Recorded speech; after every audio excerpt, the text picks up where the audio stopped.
ईशान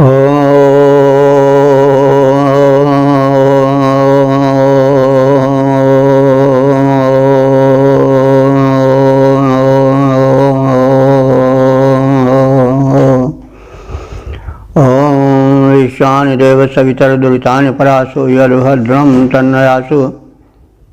ओम भद्रं कर्णेभिः शृणुयाम देवा भद्रं पश्येमाक्षिभिर्यजत्रा स्थिरैरङ्गैस्तुष्टुवांसस्तनूभिर्व्यसेम देवहितं यदायुः। वेद प्रेमियों सुधी श्रोताओं, संप्रति हम सब ऋग्वेद के दूसरे मंडल के 37वें सूक्त की व्याख्या में प्रवेश करने का उपक्रम कर रहे हैं। इस सूक्त में कुल 6 मंत्र हैं। जगती नामक छंद का प्रयोग हुआ है। मंत्र दृष्टारिष्ट ग्रीष्मद हैं और प्रथम 4 मंत्रों के देवता द्रविड़ोदा हैं, 5वें के अश्विनी कुमार और 6वें के अग्नि हैं। तो अब हम इस दूसरे मंडल के 37वें सूक्त के पहले मंत्र के विषय में जानें। इस मंत्र में द्रविड़ोदा देव से सोमपान का आग्रह किया गया है। अब संबंधित मंत्र का सर्वप्रथम पाठ हो जाए। मंदस्महोत्रादनुजोषमन्धसोद्वर्जभस्सपूर्णां वष्ट्यासिचम् तस्मादेतं भरत तद्वशो दजर्होत्रात् सोमं द्रविणोदः पिबरुतभिः। इस प्रथम मंत्र में द्रविड़ोदा नामक देवता की स्तुति है और उनसे धन प्रदान करने की प्रार्थना है।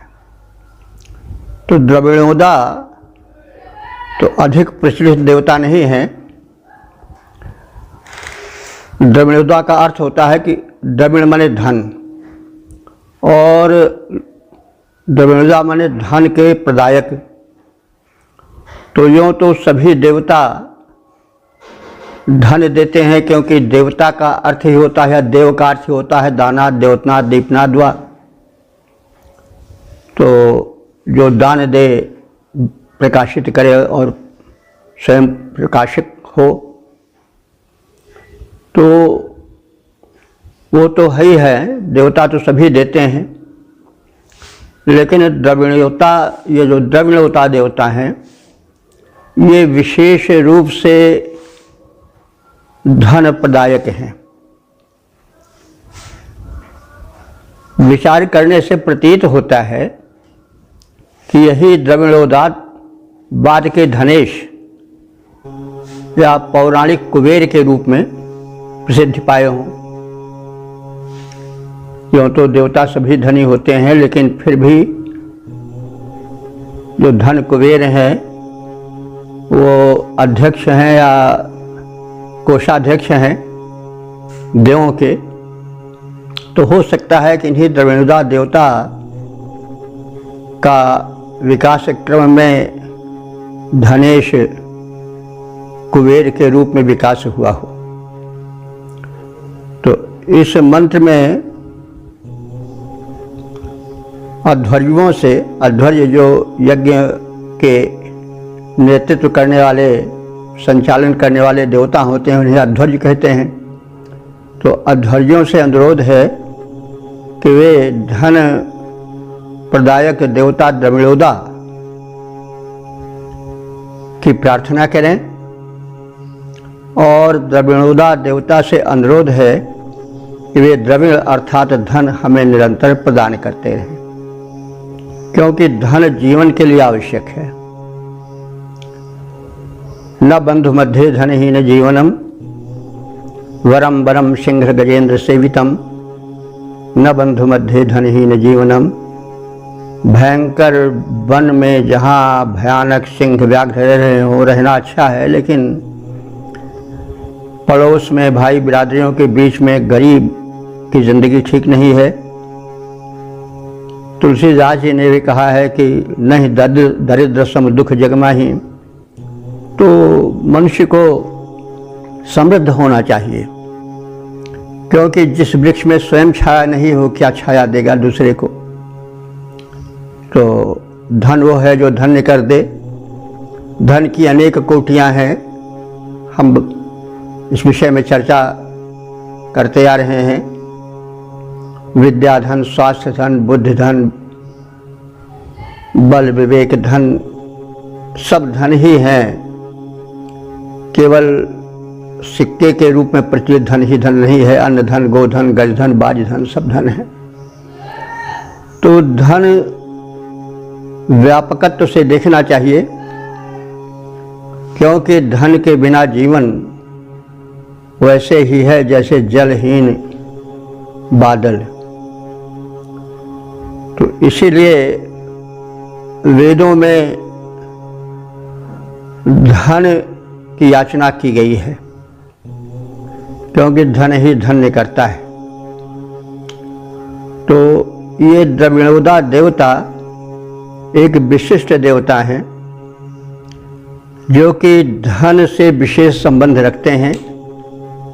वे भक्तों को, प्रार्थना करने वालों को, सत्कर्मियों को, यज्ञ कर्मियों को संपन्न बनाते हैं, धन प्रदान करते हैं।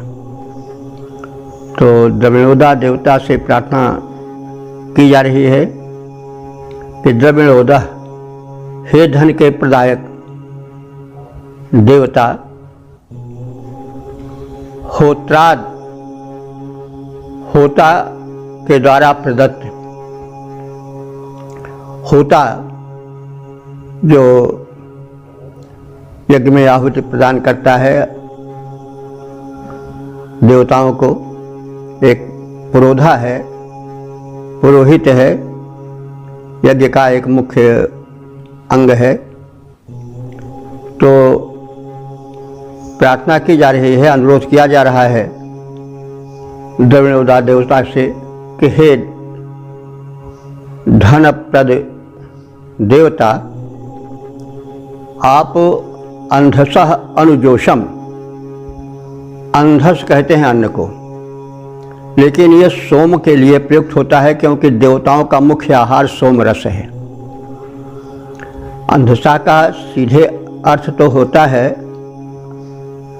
अन्न, लेकिन यह जब देवताओं से जोड़कर अर्थित किया जाता है तो यह सोम के लिए प्रयुक्त होता है, क्योंकि सोम ही देवताओं का मुख्य आहार है। द्रविणोदा देवता हैं, उनसे पहले अनुरोध किया जा रहा है कि हे धनप्रद धनेश देव, आप सोम रूपी आहार को ग्रहण करो हमारे यज्ञ में आकर, और मंदस्व और उससे आनंदित हो जाओ। फिर ऋषि अध्वर्यों से, अध्वर्य जो यज्ञ संपन्न कराने वाले पुरोधा हैं, उनसे अनुरोध कर रहा है कि अध्वर्यवः, हे अध्वर्युगण, सह पूर्णाम आसिचम वष्टि। वह कौन? वह द्रविणोदा देव, पूर्णाम आसिचम यानी पूरी तरह से भरी पूरी हुई, तैयार की गई हुई आहुति को वष्टि माने चाहता है। द्रविणोदा देव आहुति प्रेमी हैं और पूर्णाहुति चाहते हैं, पूर्ण रूप से तृप्त होना चाहते हैं। इसलिए तस्मै एतम भरत, उसके लिए यह उनका जो प्रिय आहार है सोमरस, उसको पूरी तरह से भरत माने भरपूर दो, यानी उनको सुतृप्त कर दो। तत्वशः, वह जो देव द्रविणोदा है वह सोमरस का इच्छुक देवता है। और दधिः माने धन देने वाला देवता है। ऐसे शून्य नहीं है, धन का प्रधान प्रदाता है। इसलिए तुम उसको भरपेट सोमरस दो जिसका वो इच्छुक है। होत्रात, और फिर अनुरोध किया जा रहा है द्रविणोदा देवता से कि हे देव, तुम होत्रात, होता के द्वारा दिए गए, प्रस्तुत किए गए सोमम, सोमरस को ऋतुभिः पिब, ऋतुओं के साथ पियो। तो एक तो होता है कि आहार को ऋतु के अनुकूल ग्रहण किया जाता है। दूसरे सायण ने ऋतु को एक देवता भी माना है कि ऋतु देवता के साथ सोमपान करो, क्योंकि जो देता है वही देवता है। तो ऋतुएं भी अपने अपने अनुदान लुटाती हैं। हर ऋतु में कुछ न कुछ मिलता रहता है प्राणियों को, किसी में फल फूल, किसी में अन्न, किसी में और कुछ तरह भांति भांति के आहारों का ऋतुओं में सेवन होता है और ऋतुओं के माध्यम से वो मिलता है, दिया जाता है। इसलिए जो ये ऋतु हैं उनको भी देवता माना गया है। तो तुम ऋतु देवता के साथ सोमपान करो, अथवा ऋतु अनुकूल जो सोम हो उसका सेवन करो। तो इस तरह से इसका अर्थ हुआ कि हे धन प्रदाता द्रविणोदा नाम के विशिष्ट देव, होता द्वारा प्रदत्त सोमरस रूपी अन्न का सेवन करके तुम प्रसन्न हो जाओ। और हे अधर्युगण, तुमसे अनुरोध है कि यह द्रविणोदा देव पूर्णाहुति का इच्छुक है, इसे सोमरस समर्पित करो। सोमेच्छुक यह देव तुम्हें धन प्रदान करेगा। और हे धन प्रदायक देव, तुम सोमरस को ऋतु के अनुरूप पान करो। पद रूपांतरण पर दृष्टि डालें। हे द्रविणोदा देवता, सोम जो अर्पित है होता द्वारा, हे द्रविणोदा देवता, सोम जो अर्पित है होता द्वारा आनंदित हो पान करो, बहती उसमें रस की धारा। अध्वर्य समर्पित सोम करो, यह देव करेगा धन प्रदान। ऋतु के अनुरूप देवता तुम स्वीकार करो यह सोमपान। ओम। वेद प्रेमियों, सुधी श्रोताओं, संप्रति हम सब ऋग्वेद के दूसरे मंडल के 37वें सूक्त के दूसरे मंत्र की व्याख्या में प्रवेश करने जा रहे हैं। इस मंत्र के दृष्टा ऋषि हैं ग्रीष्मद, देवता हैं द्रविणोदा और छंद है जगती। शीर्षक है द्रविणोदा देव से सोमपान की प्रार्थना। अब संबंधित मंत्र का सर्वप्रथम सस्वर पाठ हो जाए। यमपूर्वमहुवेदमिदं हवेसेदुहव्यो दधिर्यो नाम पत्यते। अध्वर्यभिः प्रस्थितं सौम्यं मधुपात्रात् सोमं द्रविणोदः पिब ऋतुभिः। इस दूसरी दिशा में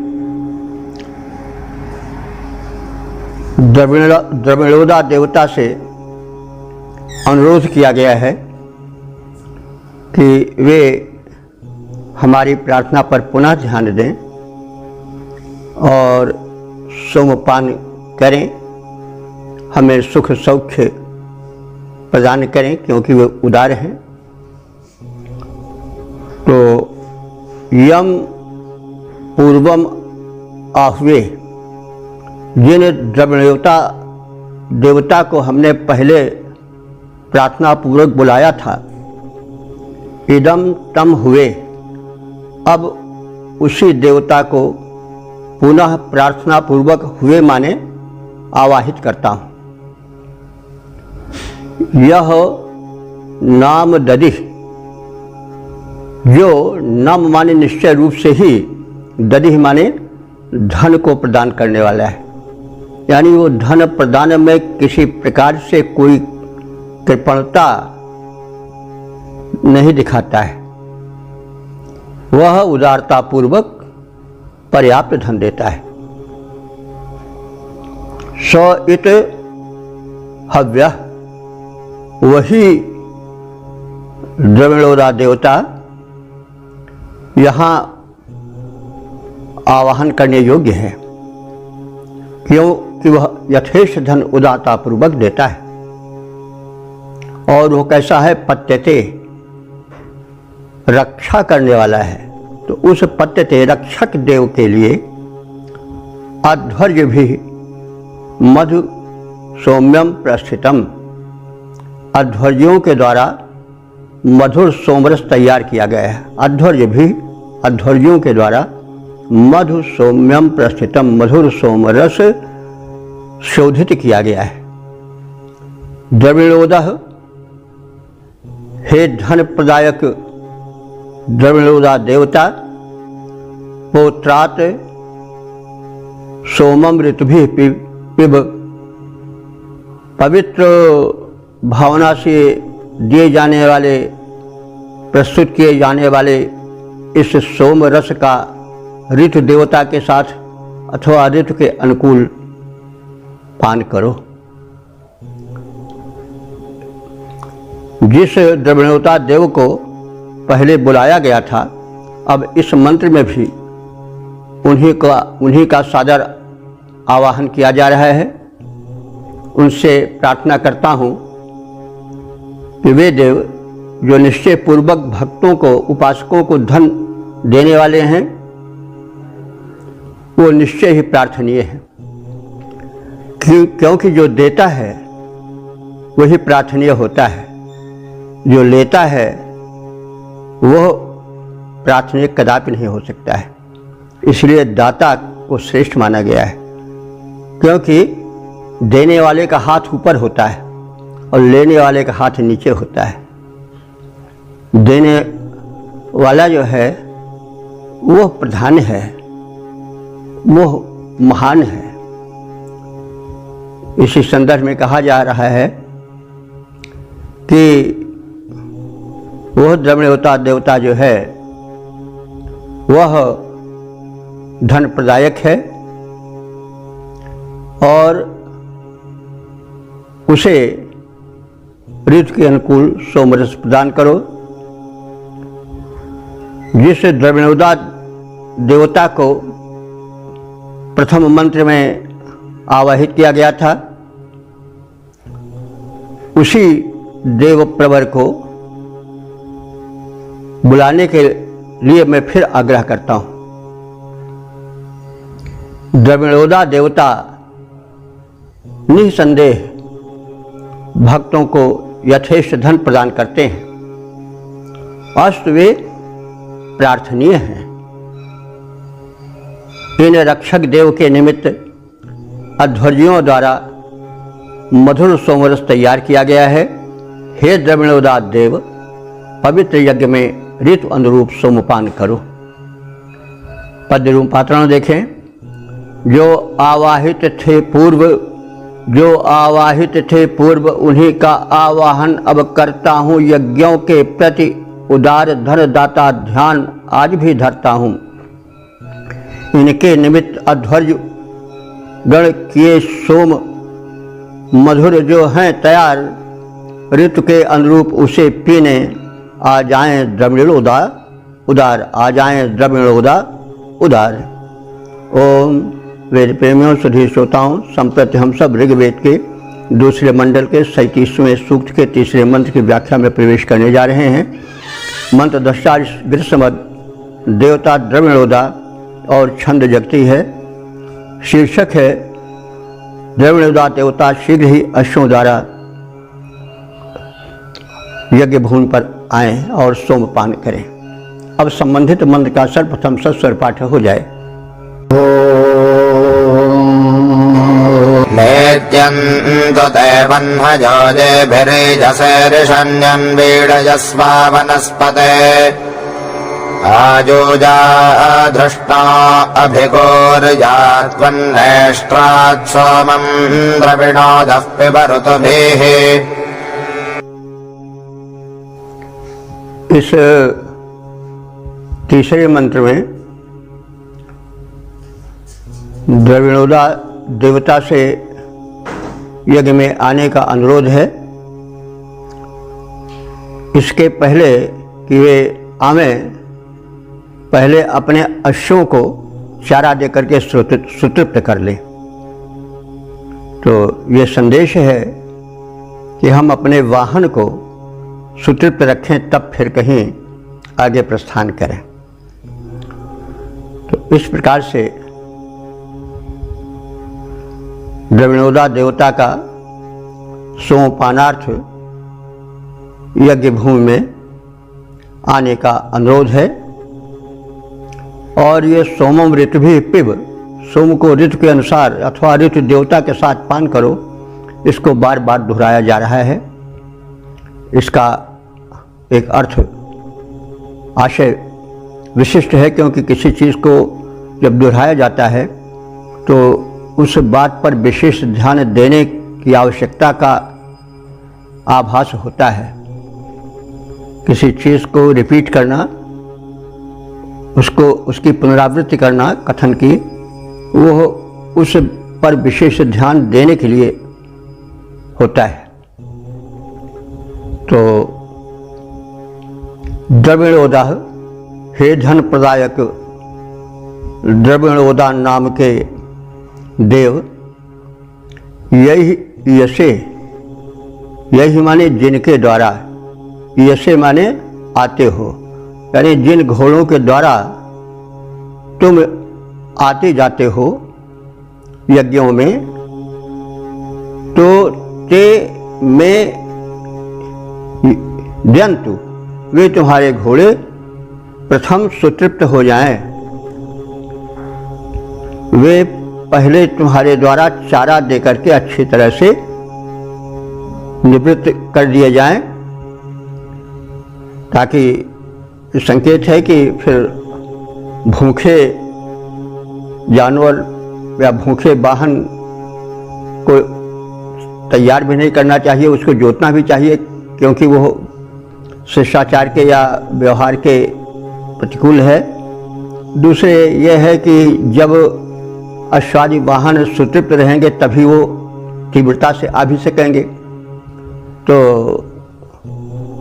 ऋषि चाहता है कि वो यज्ञ में, यानी द्रविणोदा देव शीघ्रता से आवे, इसलिए ये थोड़ा संकेत कर देता है कि हे द्रविणोदा देव, हमारे यज्ञ में प्रस्थान करने के पूर्व अपने अश्वों को सुतृप्त कर दो। तो वनस्पति, हे वनस्पति देवता, वनस्पतियाँ वृक्ष, लता, घास, दूब आदि सब ये वनस्पति ही हैं। और वनस्पति का अर्थ होता है वन के अध्यक्ष या स्वामी देवता, क्योंकि प्रत्येक वस्तु के साथ किसी न किसी देवता का लगाव होता है। तो वनस्पति का अर्थ हुआ वन के रक्षक, वनस्पतियों के रक्षक देवता अथवा वनस्पति देव। अरिषणयन वीडयस्व, तुम हमारी हिंसा न करो, अर्थात हमें कष्ट न दो और हमें शक्ति संपन्न कर आनंदित करो। धृष्णो, हे शत्रुनाशक देव, तुम आयुय, तुम आयुय माने आकर के, अभिगूर्त माने यहाँ खड़े होकर के, नेष्ट्रात यज्ञकर्ता के द्वारा प्रदत्त सोमम सोम रस को ऋतु भी पियो, ऋतुओं के साथ पियो, ऋतु देवता के साथ पियो अथवा ऋतु के अनुकूल उसका पान करो। तो हे द्रविणोदात देव, जिन घोड़ों से तुम यज्ञ में आते हो प्रथम उनको तृप्त कर लो, उन्हें चारा आदि दे करके सुतृप्त कर लो। हे वनस्पति देव, आप ऐसी कृपा करो कि हमें किसी प्रकार का कष्ट न हो, हमारी हिंसा न हो, हमें शक्ति संपन्न करके तुम आनंदित करो। हे शत्रुनाशक देव द्रविणोदा, तुम यज्ञ में पधारो और यज्ञकर्ताओं द्वारा समर्पित सोम को ऋतु के अनुरूप पान करो अथवा ऋतु देवता के साथ पान करो। पद्य रूपांतरण है, हे द्रविणोदा देव, तृप्त हो जाएं वे तेरे घोड़े यज्ञ भूमि में ला करके जो तुम्हें यहाँ सादर छोड़ें। हे देव वनस्पति, तुम न करो हिंसित, पर हम में शक्ति भरो, ऋतु अनुरूप सोम जो अर्पित है अब उसका पान करो। ओम वेद प्रेमियों सुधी श्रोताओं, संप्रति हम सब ऋग्वेद के दूसरे मंडल के 37वें सूक्त के चौथे मंत्र की व्याख्या में प्रवेश करने जा रहे हैं। यह मंत्र जगती छंद में निबद्ध है, मंत्र दृष्टारिष ग्रस्त मद हैं और देवता हैं द्रविणोदा। शीर्षक है सोमपान का आग्रह। अब संबंधित मंत्र का सर्वप्रथम सस्वर पाठ हो जाए। अपाध्वत्रादुतपोत्रादमत्पोतनेष्ट्रादजुषत तुरीदं पात्रममृक्तममर्त्यं द्रविणोदाः पिबतु द्राविणोदसः।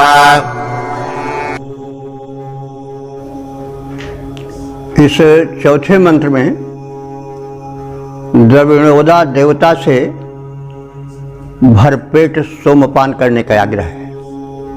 सोम वैश्विक ऊर्जा है और ऊर्जा की आवश्यकता प्रत्येक को होती है, बिना ऊर्जा के गति नहीं आती है। इसलिए प्रथम आवश्यक है कि ऊर्जा प्रदायक अन्न को प्रदान किया जाए। सोमरस सर्वाधिक ऊर्जा प्रदायक है, रसायन है, इसलिए संबंधित देवता को पान करने का आग्रह या आमंत्रण उसे दिया जाता है। आहार की आवश्यकता, ऊर्जा की आवश्यकता प्रत्येक को होती है और शक्ति ही जो है शिव बनाती है और शक्ति जो है वो रसायन तुल्य आहार से आती है। आहार जब शुद्ध होगा, पुष्ट होगा, तो चाहे भौतिक शरीर हो, चाहे विचार वाला सूक्ष्म शरीर हो, सब सबल होंगे, सब शक्ति संपन्न होंगे, सब सक्रिय होंगे। इसलिए द्रविणोदा देवता से भी आग्रह किया जा रहा है कि आप यह जो रसायन सोम है, आप सब देवताओं का प्रिय आहार है, उसे आप भरपेट पान करो। आप 4 पात्रों से उनका पान करो, क्योंकि पात्रों में अलग अलग सोमरस भरा रखा रहता है यज्ञस्थल पर।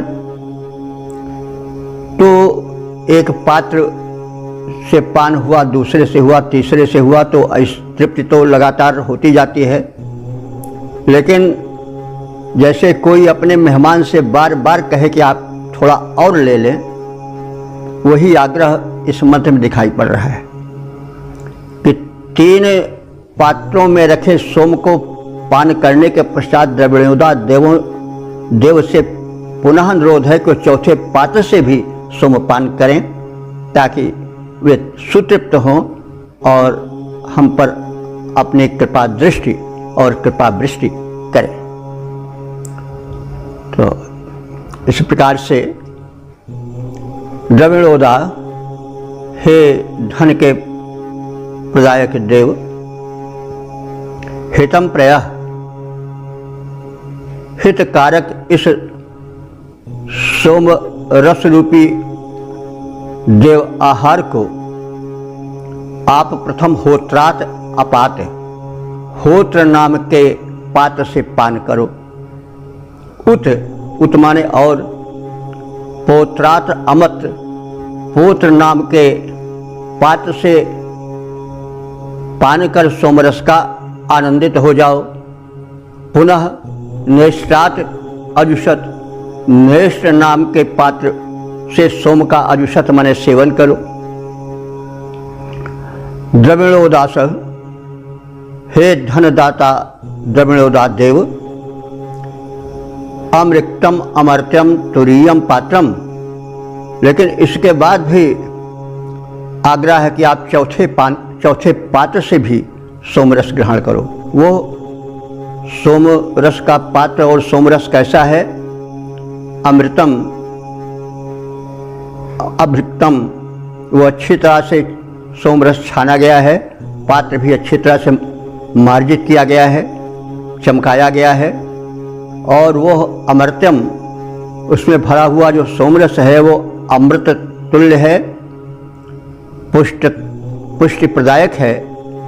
इसलिए इस चौथे पात्र से भी, तुरीयम पात्रम, तुरीय कहते हैं चौथे को, इस तुरीय पात्र से भी, चौथे पात्र से भी अच्छी तरह से छाने गए अमृत प्रदायक सोमरस का पान करो, पिबत पान करो, और पर्याप्त शक्ति और आनंद प्राप्त करके हमें भी आनंद प्रदान करो, हमारा भी पूर्ण रूप से संरक्षण करो।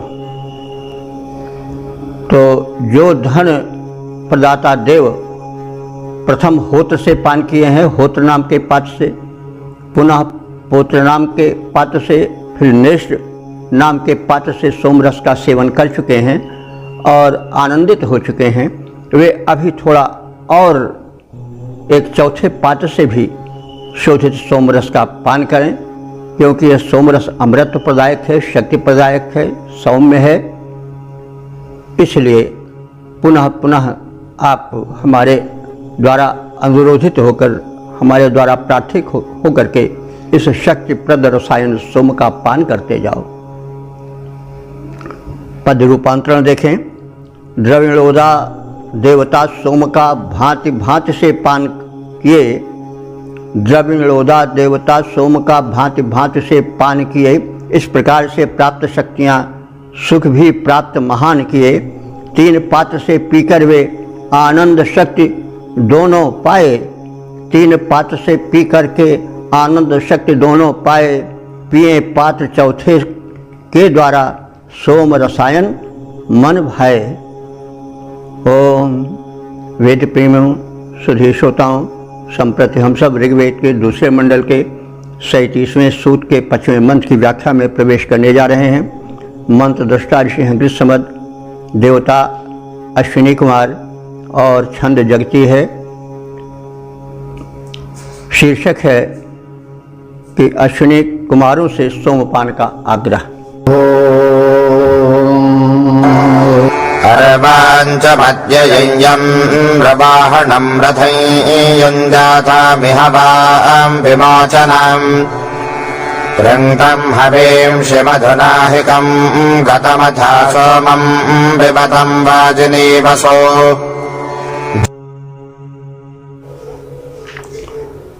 इस 5वें मंत्र में अश्विनी कुमारों से सोमपान का अनुरोध है। अश्विनी कुमारों के विषय में पिछले सूक्तों में पर्याप्त कहा जा चुका है, फिर भी संकेत रूप में थोड़ा कह दिया जा रहा है। अश्विनी कुमार उस प्रकार से कोई प्रत्यक्ष देवता नहीं है जैसे अग्नि है, वायु है, सूर्य है, पर्जन्य है। ये सूक्ष्म शक्ति संपन्न देवता हैं और ये 2 हैं और एक ही रथ पर चलते हैं। अब अश्विनी कुमारों को भिन्न भिन्न रूपों में लोगों ने देखा है। भाष्यकारों ने जो सामान्य अश्विनी कुमारों का परिचय दिया जाता है वो देवताओं के वैद्य के रूप में दिया जाता है। ये दो हैं। दो होने का मतलब हुआ वैद्य में दो गुण होने चाहिए। एक तो वो रोग का निदान करे और रोग की सही पहचान करे और उसके बाद फिर उपयुक्त औषधि प्रदान करे। इनमें चूक होने पर फिर अनर्थ भी हो सकता है। इसी सब को देख करके कहा गया है नीम हकीम खतरे जान। जो अल्प ज्ञान करके दवाएं देते हैं वो कभी कभी जान भी ले लेते हैं। तो ये दो क्यों कहा गया है? इसलिए कि इनमें दो व्यक्तित्व समाया रहता है और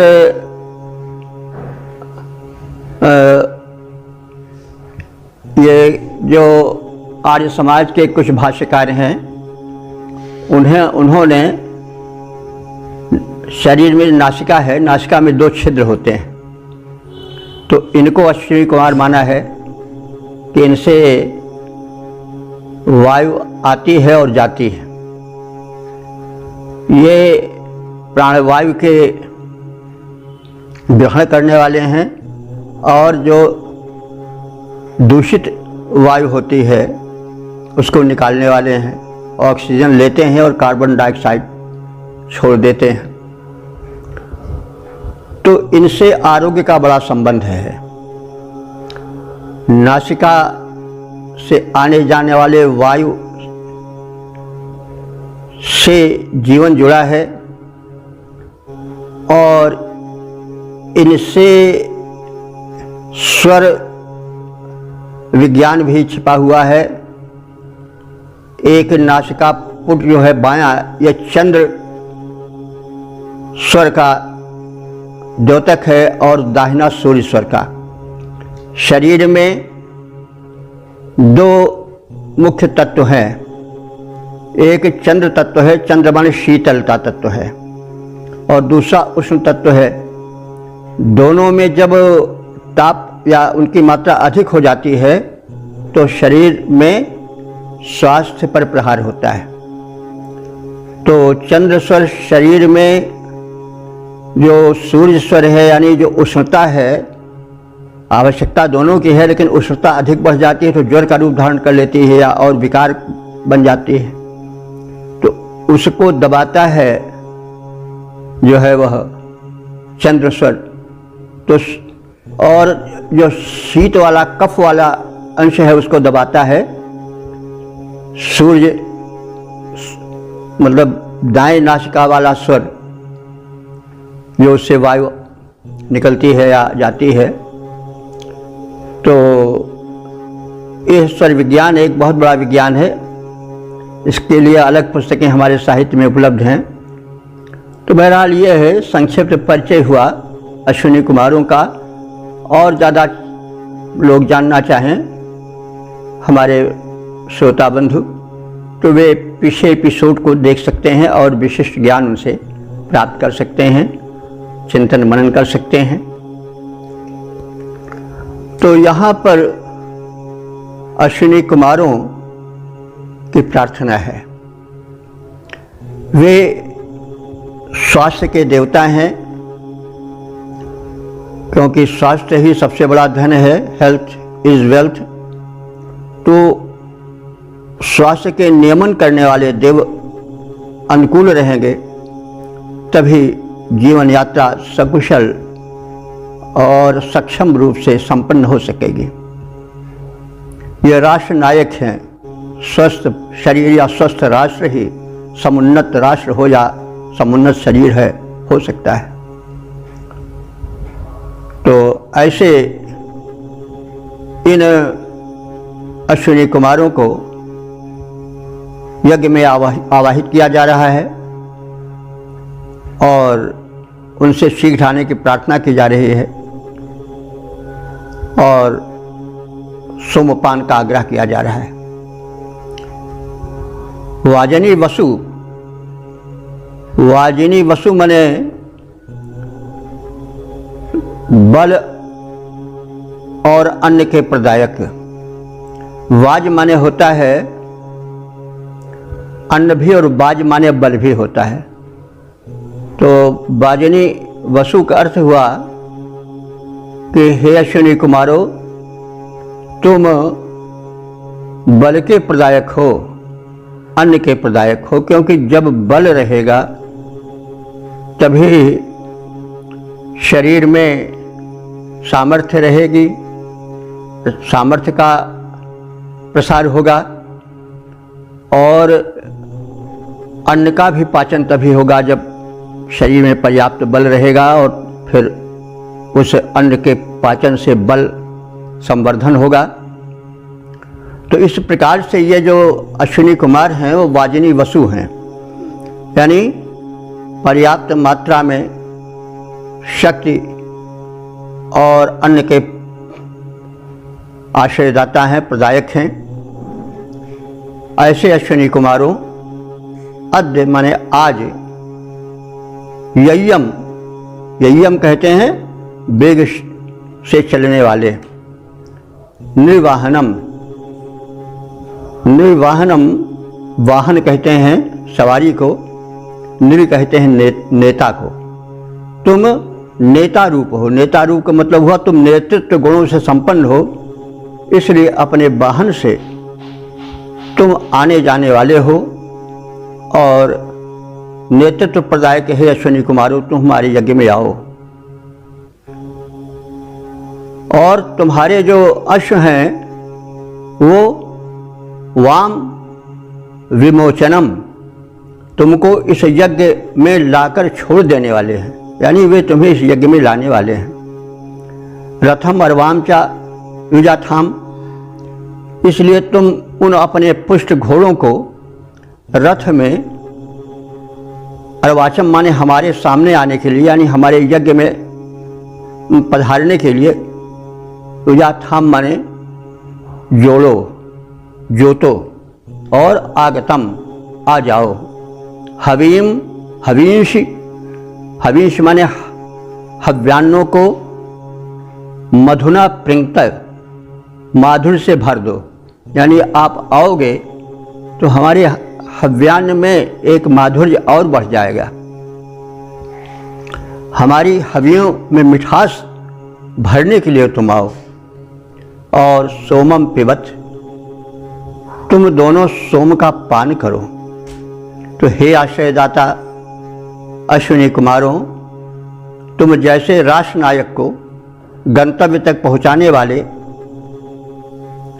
तुम अपने रथ को आज हमारे समीप यज्ञस्थल पर आने के लिए अपने उन दोनों घोड़ों को रथ में जोतो और उन सबल घोड़ों के द्वारा खींचे गए रथ से आकर हमारे यज्ञ में, हमारे अर्पण किए जाने वाले हव्यान्नों में एक अतिरिक्त मिठास भर दो। तुम्हारे आने से हमारे हव्यान्नों में और मिठास भर जाएगी और यहाँ आकर के अपने प्रिय पेय सोम का पान करो। तो हे अश्विनी कुमारों, तुम हो नायक देव हमारे, आश्रय पाते तुम दोनों के द्वारा त्रिभुवन सारे, द्रुतगामी निज रथ के द्वारा यज्ञ स्थल पर आओ, सोमपान कर हविष्यान्न में शुचि मिठास भर जाओ। ओम वेद प्रेमियों, सुधी श्रोताओं, संप्रति हम सब ऋग्वेद के दूसरे मंडल के 37वें सूक्त के 6ठे मंत्र की व्याख्या में प्रवेश करने जा रहे हैं। मंत्र दृष्टा ऋग्वेद समद देवता अग्नि और छंद जगती है। प्रतिपाद्य है आहुति से प्रदीप्त अग्नि देव से सोमपान करने का आग्रह। अब संबंधित मंत्र का सर्वप्रथम सस्वर पाठ हो जाए। जोष्यग्ने समिधं जोष्याहुतिं जोषि ब्रह्मजन्यं जोषि सुष्ठुतिम् विश्वेभरविश्वां ऋतुना वसोमः उषं देवां उषतः पाजजाहविः। यह छठा मंत्र अग्नि देवता को समर्पित है। इसमें उनसे अनुरोध किया गया है कि वे समिधा से प्रदीप्त होकर के हव्य आहुतियाँ ग्रहण करें और देवताओं को सोमपान हेतु आवाहित करें और स्वयं भी सोमपान करें। तो अग्निदेवता के विषय में आप लोग पर्याप्त मात्रा में जान ही चुके हैं। अग्निदेव प्रधान देव हैं और ऋग्वेद में इनको बड़ा सम्मान मिला है। इंद्र के बाद सर्वाधिक सूक्त जिसके विषय में है वह अग्निदेवता ही हैं। अग्नि का अर्थ होता है जो अग्रगण्य हो। तो कोई भी कार्य हो पहले अग्नि का ही आवाहन किया जाता है, यानी चाहे जो पर्व हो या चाहे जो उत्सव हो या यज्ञ हो, विवाह आदि मांगलिक कृत्य हो, तो सबसे पहले अग्नि ही का प्रज्वलन होता है। चाहे वह दीप के रूप में हो, आरती रूप में हो या हवन प्रदान करने के लिए प्रज्वलित अग्नि रूप में हो, तो पहले अग्नि का ही आवाहन होता है। और जब अग्नि प्रज्वलित हो जाते हैं समिध के द्वारा, तो फिर उनसे प्रार्थना की जाती है कि वे देवताओं का आवाहन करें, दिव्य शक्तियों को आवाहन करें, उन्हें यथेष्ट हव्य प्रदान करें। तो सोम तो प्रिय आहार है देवों का, इसलिए सोमपान का इस सूक्त में विशेष चर्चा है। लगभग सभी मंत्र सोमपान से जुड़े हुए हैं। तो अग्नि, हे अग्रगण देव, अग्नि देवता तुम प्रकाशक हो। समिधम जोश, समिध का सेवन करो। समिध आप सब जानते हैं, जो प्रज्वलन हेतु ईंधन प्रस्तुत किया जाता है काष्ठ का, वही समिध है। तो समिधम जोशी, पहले अपने वर्धन के लिए, प्रज्वलन के लिए आप समिध का सेवन करो। आहुतिम जोशी, और फिर उस समिध से प्रज्वलित अपने जिह्वा के, अपने लपट रूपी जिह्वा से तुम जो हव्यान आहुति रूप में प्रदान किया जा रहा है उसका भी सेवन करो। और जन्यम ब्रह्म जोशी, जन्यम माने हित कारक, हित को जन्म देने वाले। ब्रह्म कहते हैं वेद मंत्र को या स्तोत्र को। तुम हितकर स्तोत्रों का सेवन करो, यानी उनका श्रवण करो। सुस्तुतिम जोशी, सुस्तुतिम माने सुंदर स्तुतियों को भी, जोशी माने सेवन करो। जुष सेवन के अर्थ में प्रयुक्त होता है शब्द। तो सुस्तुतिम जोशी, उत्तम स्तुतियों का भी सेवन करो, यानी तुम्हारे लिए जो स्तुति मंत्र का पाठ हो रहा है उसको सुनो, वही श्रवण करना हुआ, और इस प्रकार से हम पर प्रसन्न हो जाओ। और वसो, वसो माने आश्रय देने वाले। हे आश्रय प्रदान करने वाले समर्थ अग्रगण्य देवता अग्नि, तुमसे यह प्रार्थना है कि जो अन्य आश्रयदाता देवता हैं उन्हें सोमपानेच्छु हुए देवताओं को, उन माने महान देवताओं को, विश्वान माने समस्त देवताओं को सोमपान के लिए उषतः, सोमपान के इच्छुक उन देवताओं के लिए उषतः महाविश्वान देवान, यानी सोमपान की इच्छा करने वाले समस्त बड़े बड़े देवों को हविः पायय, हव्य रूप में प्रदान किए जाने वाले इस सोम का पान कराओ। और उशन माने सोमपान की इच्छा रखना। सोमपान की इच्छा रखते हुए तुम स्वयं भी ऋतुना विषय भी ऋतु के अनुकूल सभी देवों के साथ सोमपान करो। तो हे प्रकाशक अग्रगण्य अग्निदेव, हमारे द्वारा दी गई संविधाओं से प्रदीप्त होकर के आहुतियों का सेवन करो। शोभन हितकर ज्ञानप्रद स्तोत्रों का श्रवण करो, प्रसन्न हो जाओ। स्तुतियों को सुनो और तत्पश्चात हे सबके आश्रयदाता अग्निदेव, सोमपानेच्छु समस्त बड़े बड़े देवों को बुलाओ, उन्हें सोमपान कराओ और स्वयं भी उनके साथ ऋतु के अनुकूल सोमपान करो। इसका पद्य रूपांतरण इस प्रकार से है। आलोक प्रसारक अग्निदेव समिधाओं से जाज्वल्यमान, आलोक प्रसारक अग्निदेव समिधाओं से जाज्वल्यमान, आहुतियाँ सेवन करो, सुनो आनंद प्रदायक सामगान। हैं सोमपान के इच्छुक जितने बड़े बड़े सुरगण महान, ऋतु के अनुकूल करो, उन सबके संग मिले तुम सोमपान। इस प्रकार से हमने इस सूक्त के अंतिम समापन वाले छठे मंत्र का भी संक्षेप में शब्दार्थ भावार्थ जानने का प्रयास किया। अब इस सूक्त में जो कुछ कहा गया है उसके विषय में संक्षेप में जान लें। यह सूक्त जैसा पहले कहा गया है ऋग्वेद के दूसरे मंडल का 37वां सूक्त है। इस सूक्त में 6 मंत्र हैं, देवताग्र संबद्ध हैं और पहले से चौथे मंत्र तक के देवता हैं द्रविणोदा, 5वें के अश्विनी कुमार हैं, 6वें के यज्ञ हैं। तो इन सभी मंत्रों में प्रायः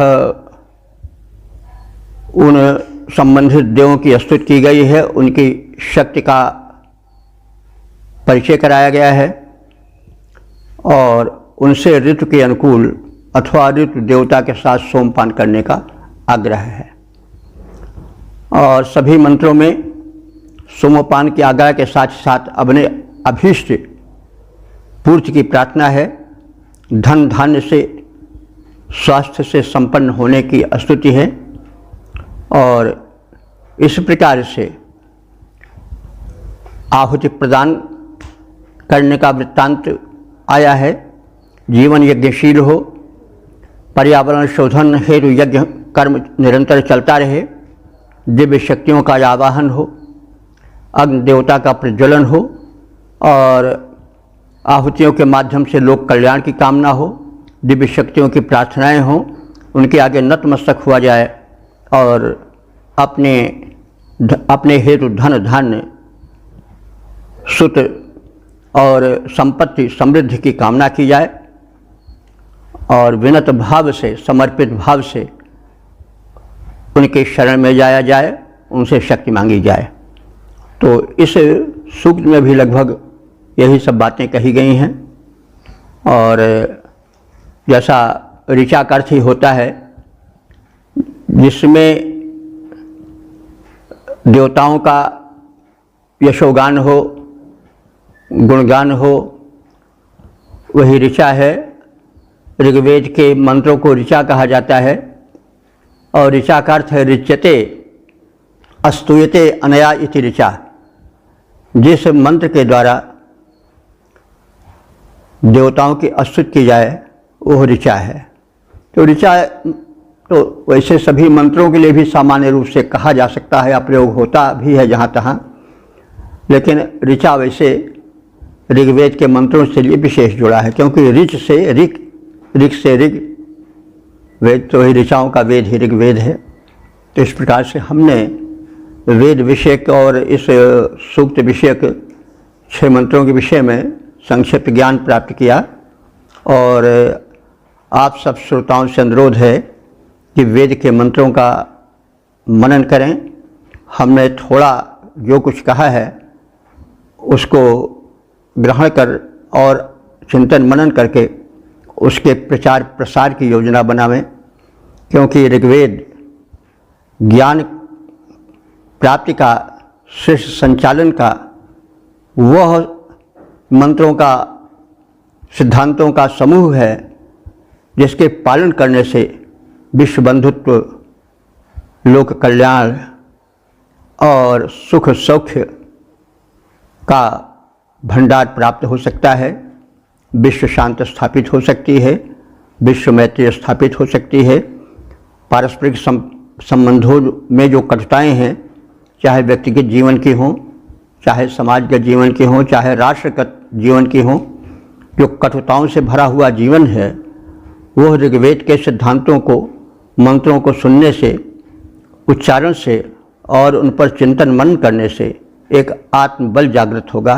ये ऋषियों का अनुभव है, जो विचारक हैं उनका अपना अनुभव है और अनुभव सिद्ध बातें ऋषियों में कही गई हैं। आपसे पुनः अनुरोध है कि ऋग्वेद का, उनके मंत्रों का अनुशीलन हो, पठन पाठन हो, विचार हो, उस पर गोष्ठियाँ हों, ताकि हम सब सफल हों, हमारा सबका जीवन सुखी बने, स्वस्थ शरीर हो, स्वस्थ परिवार हो, स्वस्थ समाज हो, स्वस्थ राष्ट्र हो और मानवता का कल्याण हो। ओम सर्वे भवन्तु सुखिनः, सर्वे सन्तु निरामयाः, सर्वे भद्राणि पश्यन्तु, मा कश्चित् दुःखभाग् भवेत्।